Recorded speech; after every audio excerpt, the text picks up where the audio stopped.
First tonight, dramatic moments of a crossing guard attacking our team of reporters just moments after walking out of court.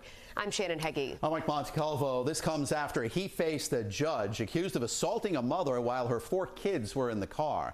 12 News reporter Alex Torres-Perez joins us now live from Taunton with a breakdown of what happened here. Alex? Well, Mike and Shannon, thankfully we were not injured, and that mother and her 4 kids are doing okay. She described this whole ordeal as something that just shouldn't have happened, and once that suspect left court this afternoon, well, another attack happened. Sir, do not. Do not.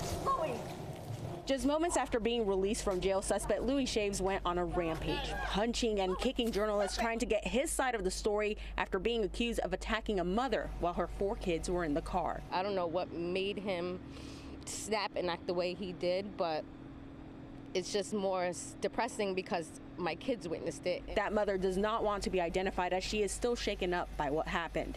When he was hitting me, my son was screaming out the window, "Stop hitting my mommy." She doesn't understand what led to the attack. She had asked her daughter for a tissue to blow her nose at a stop sign when she says Shaves walked up to the passenger side window and yelled at her to keep driving. I was like, "You need to calm down." He reached in my car and started jabbing me with his stop sign, and in the process of him trying to reach me, he was hitting my 12-year-old. The mother got out of the car to stop Shaves when court records allege Shaves started attacking her with a stop sign, dragging her to the ground and kicking her repeatedly. But I ended up with a lump on my head, a bruise on the side of my face, and a cut on my wrist.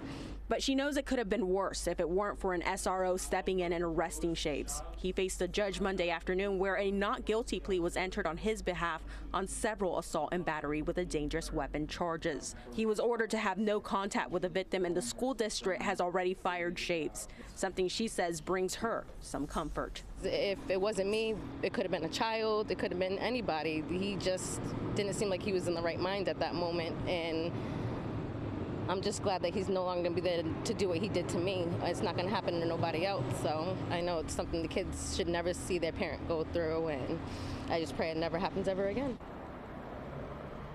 Now, Shaves is scheduled to have a pretrial hearing in August. Now, court officials did warn him that if he did commit another crime in that time frame, he will be arrested again and be held without bond. At this time, he is currently free. Reporting live in Taunton, I'm Alex Torres-Perez, 12 News.